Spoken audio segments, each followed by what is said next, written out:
बिस्मिल्लाहिर्रहमानिर्रहीम। अस्सलामुअलैकुम।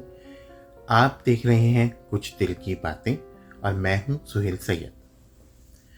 आज हम बच्चों के रिश्तों के हवाले से बात करेंगे कि बच्चों के रिश्ते जब हम तय करते हैं तो उसमें हमें क्या क्या एहतियाती तदाबीर करनी चाहिए या हमें किस तरह से बच्चों के रिश्तों के लिए चूज़ करना चाहिए।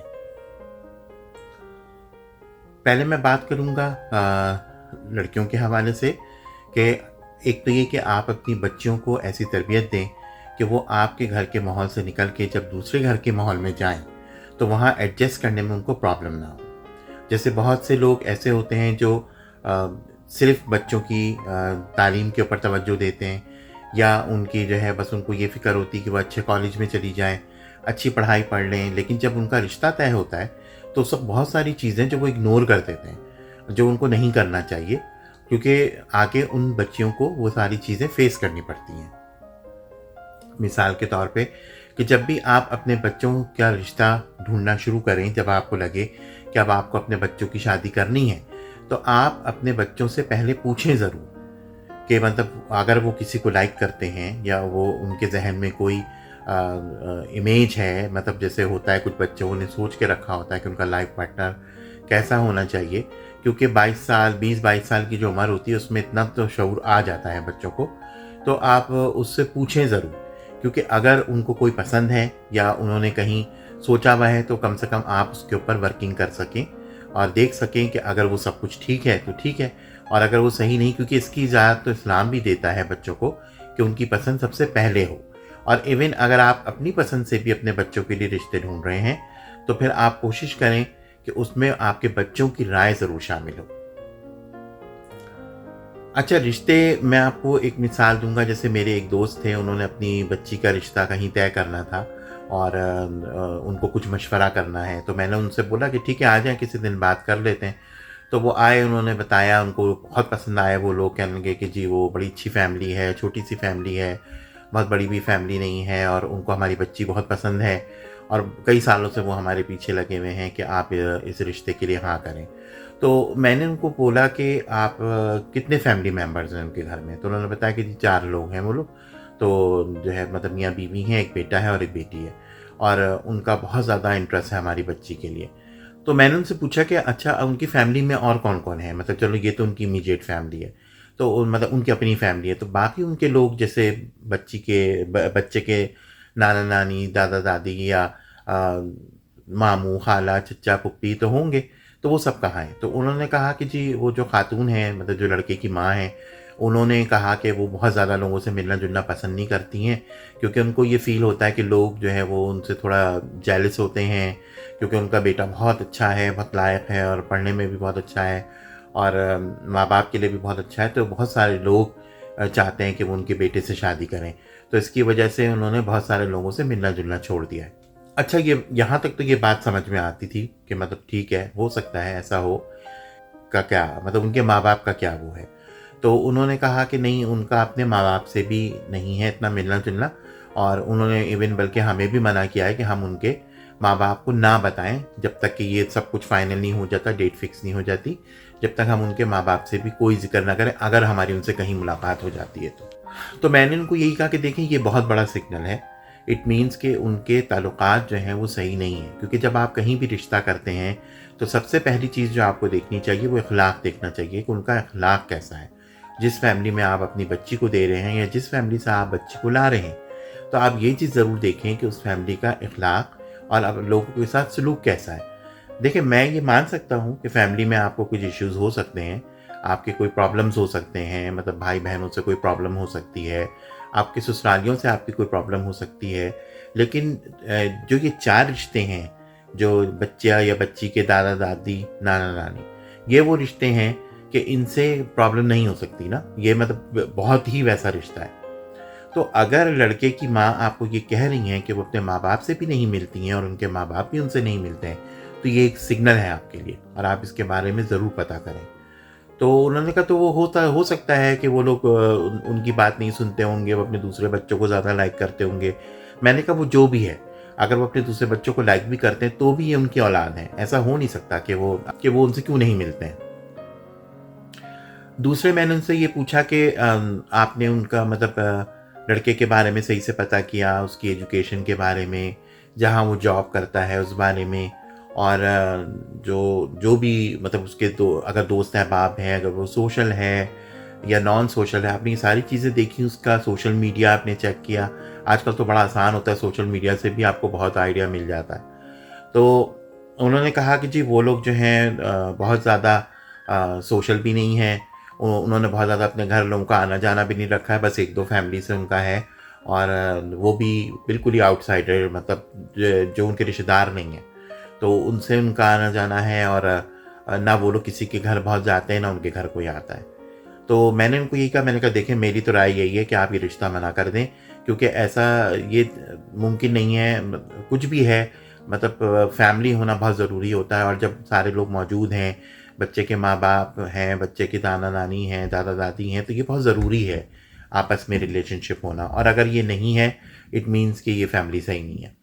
खैर उन्होंने हमारी बात सुनी, वो गए, उन्होंने बाद में वो रिश्ता तय भी किया और शादी भी की, और वो बच्ची वहाँ शादी होके गई, और फिर 2-3 महीने बाद उस बच्ची की डिवोर्स हो गई, क्योंकि ज़ाहिर है वो बच्ची उस घर में बिल्कुल भी सेट नहीं हो पाई, क्योंकि वो जो खातून थी उन्होंने बहुत ज़्यादा अपने घर का माहौल डिफरेंट रखा हुआ था। वो किसी से बात नहीं करने देती थी, वो किसी को आने नहीं देती थी, क्योंकि मैंने उनको ये बात भी कही कि अगर वो आपसे ये बात कह रही हैं कि उनके घर उनके माँ-बाप का भी आना-जाना नहीं है, उनके भाई-बहनों का भी आना-जाना नहीं है, और वो ज़्यादा पसंद नहीं करती हैं इस तरह के मतलब आना-जाना, तो इट मीन्स कि उन्होंने आपको भी एक मैसेज दिया है कि आप शादी के बाद आप लोगों को भी ज़्यादा आने-जाने की ज़रूरत नहीं है।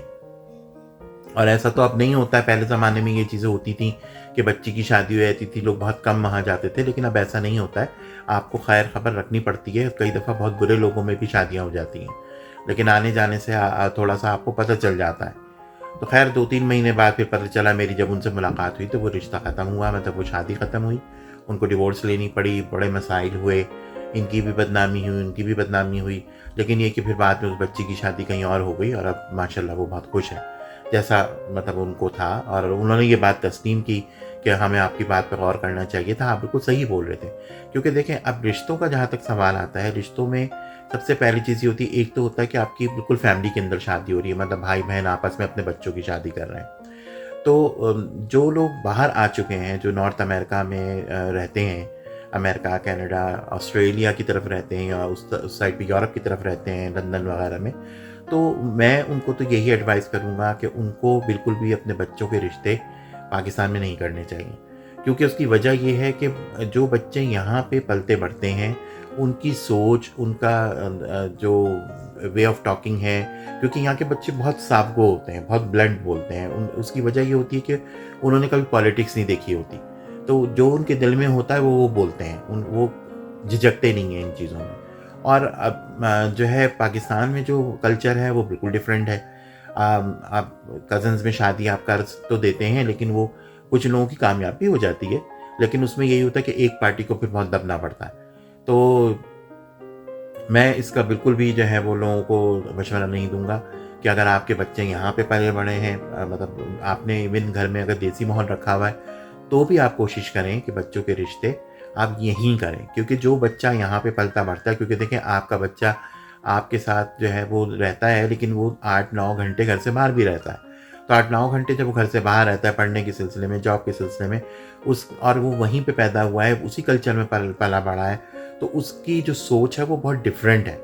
तो मैं इसके बिल्कुल हक में नहीं हूँ कि आप जो है अपने बच्चों की शादियाँ जाके बैक होम करें, क्योंकि जब आप वहाँ से लेकर आते हैं तो वहाँ का जो बच्चा है वो वहाँ के कल्चर के हिसाब से होता है। तो बहुत फ़र्क हो जाता है, और फिर आपस में बनने में और ये चीज़ों में बहुत मसले हो जाते हैं। तो दूसरे ये कि आप अखलाक बहुत देखें कि जिन लोगों को आप अपनी बच्ची देने जा रहे हैं, या बच्चा जहाँ से आप बच्ची ला रहे हैं, उनका अखलाक कैसा है, उनका मिलना-जुलना कैसा है, उनका रहन-सहन कैसा है। कभी भी फ़ौरन ना तो निकाह करें, ना मंगनी करें। कई दफ़ा ऐसा होता है कि लोग बहुत जल्दी करते हैं कि जी ये हो गया या वो हो गया, या फैमिली में इमरजेंसी हो गई, या ये मसले हो गए, तो जल्दी से बस अब आप निकाह कर दें या रुखसती कर दें। तो ये चीज़ें ना करें, क्योंकि उसमें ये होता है कि आप फिर बॉन्ड हो जाते हैं, और बाद में फिर जब आपको वो शादी ख़त्म करनी पड़ती है, तो फिर बहुत मसाइल होते हैं वो शादी ख़त्म करने में। तो आप ये करें कि बात तय करें, आपस में बात तय कर लें, आप उसका ऐलान ना करें। एक दूसरे के घर आना-जाना करें, एक दूसरे से फैमिली टर्म्स बढ़ाएँ। जब आप आते जाते हैं, कोई आपसे कितने दिन तक एक्टिंग कर सकता है? कोई बहुत अरसे तक आपसे अदाकारी नहीं करेगा। जब आप मिलना-जुलना करेंगे, और दूसरी ये कि जिन बच्चों की आप शादियाँ कर रहे हैं, उन बच्चों की आपस में बात ज़रूर करवाएँ। उसमें ये होता है कि जब बच्चे आपस में बात करते हैं, कंफर्टेबल फ़ील करते हैं, क्योंकि आगे उन्होंने ही वो रिश्ते को चलाना होता है। अक्सर मैंने देखा, लोग कहते हैं कि नहीं, ये बड़ा गलत है, अगर आप हर दफ़ा बच्चों को ये मौका देंगे कि वो आपस में बात करें, तो ये तो शादी फिर कभी भी नहीं हो सकेगी।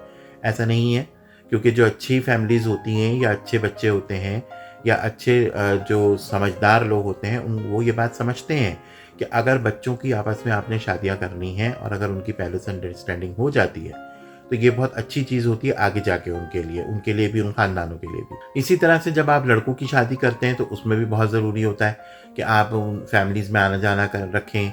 आप देखें उस बच्ची को किस तरह का ट्रीट किया गया है। अब असल में पहले ये होता था कि पहले फैमिलीज़ बड़ी होती थी, अब फैमिलीज़ भी छोटी हो गई हैं। जैसे अब हर घर में 2 से 3 बच्चे होते हैं, इससे ज़्यादा बच्चे नहीं होते हैं। तो अब आपकी बच्ची तो ट्रेन ही नहीं है उस माहौल में रहने की। तो उसको ट्रेन करना भी बहुत ज़रूरी है कि जब आप डिसाइड कर लें कि 1 साल बाद, 2 साल बाद, या आपने बात तय कर दी कि आपको पता है कि अब आपको अपनी बच्ची की शादी करनी है या बच्चे की शादी करनी है, तो आप उसको जो है वो ट्रेन करें, उसको बताएँ, क्योंकि वो एक घर से दूसरे घर में जा रहे हैं। एक बिल्कुल नया माहौल उनको मिलने वाला है। आपके घर जैसा माहौल नहीं है कि भई जब दिल चाहा उठे, जब दिल चाहा खाया। अम्मा-अब्बा नाराज़ भी हुए तो वक़्ती हुए, ना उनको बुरा लगा, ना आपको बुरा लगा। लेकिन जब ससुराल होता है, तो ज़ाहिर है बहुत सारी चीज़ें आपको देखनी पड़ती हैं, बहुत सारी चीज़ें आपको जो है वो कॉम्प्रोमाइज़ भी करना पड़ता है, क्योंकि शादियाँ नाम ही कॉम्प्रोमाइज़ का है, इसी तरह से चलती हैं। तो बहुत ज़रूरी है फैमिली बैकग्राउंड देखना। पैसे की कोई इतनी अहमियत नहीं होती। देखें, पैसा तो आने-जाने वाली चीज़ होती है, आज है, कल नहीं है। कुछ फैमिलीज़ ऐसी होती हैं जो पहले बड़ी रिच होती हैं, लेकिन बाद में गरीब हो जाती हैं। कुछ ऐसे होते हैं जो बड़े गरीब होते हैं, लेकिन बाद में बड़े रिच हो जाते हैं। तो ये सारी चीज़ें जो है ना, ये अहमियत नहीं रखती।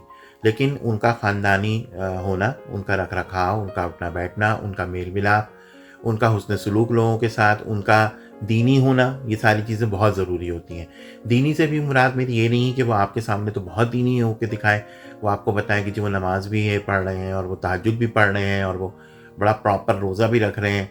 तो ये सारी चीज़ें कभी-कभी लोग दिखावा भी करते हैं, ऐसा होता नहीं है। तो ये, लेकिन जब आप मिलते-जुलते हैं, आपका एक-दूसरे से वास्ता पड़ता रहता है, तो फिर आपको बहुत सारी चीज़ें समझ में आती हैं कि क्या चल रहा है।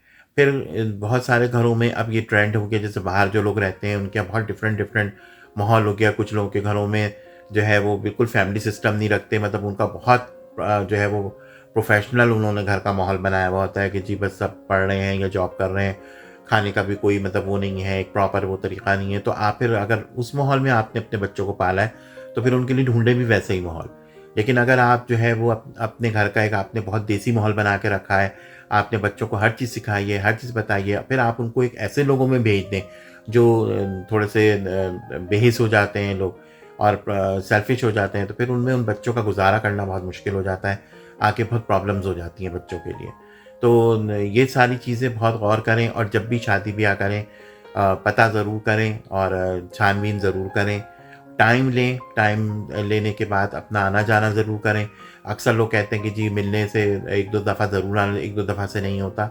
आपको कई दफ़ा आना-जाना पड़ेगा, कभी उनको बुलाएँ, कभी उनके घर जाएँ, उससे आपको उनका रख-रखाव पता चलेगा, उनका रहन-सहन पता चलेगा, उनका जो है वो आपको इख़लाक़ समझ में आएगा। क्योंकि पहले जब हमने अपने बचपन में देखा, जब हमारे भाई-बहनों की बात तय होती थी या शादियाँ होती थी, तो मुझे याद है कि पूरा घर भरा होता था, तमाम ख़ानदान आया हुआ होता था, कि सब लोग बैठते थे, बड़े बैठते थे, बातचीत होती थी, तो उससे एक ख़ानदानी आपको रख-रखाव समझ में आता था। अब आजकल तो ये है नहीं, अब छुपाने का बड़ा रिवाज है, हर चीज़ छुपाई बहुत जाती है कि नहीं बतानी। उसी में फिर कबाड़ा भी हो रहा होता है, क्योंकि आपको पता ही नहीं चलता कि अगर किसी को कोई चीज़ मालूम है, तो वो आपको ज़ाहिर है कि कैसे बताएगा, जब तक आप उससे ज़िक्र नहीं करेंगे कि आप फलाँ फैमिली में जो है वो जा रहे हैं रिश्ता करने, तो वो फिर आपको कुछ बताएगा। लेकिन अब उसमें अब आजकल ये भी है, कुछ लोग जानते भी हैं तो भी नहीं बताते हैं कि चलो बाद में जब जो है वो मसले होंगे तब देखेंगे, या हो सकता है कि सब कुछ सही भी रहे। तो मैं बस यही कहूँगा कि रिश्ते करें बच्चों के तो बहुत एहतियात करें। सबसे पहले तो बच्चों से पूछें, क्योंकि अल्लाह ताला ने उनको ये हक़ दिया है, इस्लाम ने उनको ये हक़ दिया है कि उनकी शादी हो तो उनसे ज़रूर सवाल किया जाए, उनसे ज़रूर पूछा जाए। और फिर भी अगर आपको लगे कि नहीं ऐसा कुछ नहीं है, वो आपकी मर्ज़ी से करना चाहते हैं, तो फिर आप जब करें तो बहुत देखभाल के करें। और जैसा मैंने आपको बताया कि उनका सलूक ज़रूर देखें कि उनका सलूक अपने रिश्तेदारों के साथ कैसा है, क्योंकि अगर उनका सलूक अपने रिश्तेदारों के साथ अच्छा है तो उनका सबके साथ अच्छा होगा। बहुत सी फैमिलीज़ आजकल जो है वो ये भी चल रहा है कि वो सिर्फ़ अपनी मतलब अपने मियाँ बीवी और बच्चे, इवन जो फिर जो बाहर से लड़कियाँ आ रही हैं जो जिनको वो बहू बना के ला रहे हैं या अपनी बच्ची को कहीं दे रहे हैं, तो उनकी कोई वो नहीं है, मतलब उनकी कोई वैल्यू नहीं है। तो ये सारी चीज़ें बहुत गौर करें, ये चीज़ें बहुत गौर करने वाली हैं। बच्चों के लिए बहुत प्रॉब्लम हो जाती है, उनके लिए बहुत हार्ड हो जाता है इन हालात से निपटना। तो ये मेरा आज का टॉपिक था और मुझे उम्मीद है कि आपको मेरी बात समझ आई होगी, क्योंकि ये बड़ा नाज़ुक मामला होता है और एक दफ़ा एक मसला हो जाए तो आगे बहुत सारे मसाइल हो जाते हैं, साइकोलॉजिकल प्रॉब्लम भी हो जाती है, इमोशनल प्रॉब्लम भी हो जाती है। तो ये सारी चीज़ें देखना बहुत ज़रूरी है, बच्चों की मर्ज़ी का शामिल होना तो बहुत ही ज़रूरी है। तो चलें बहुत जल्द एक नया टॉपिक लेके दोबारा हाज़िर होंगे। अपना अपने इर्द-गिर्द का, बच्चों का, बुज़ुर्गों का बहुत ख़्याल रखिए। बहुत जल्द एक नई वीडियो में दोबारा मिलते हैं। जब तक के लिए अल्लाह हाफ़िज़।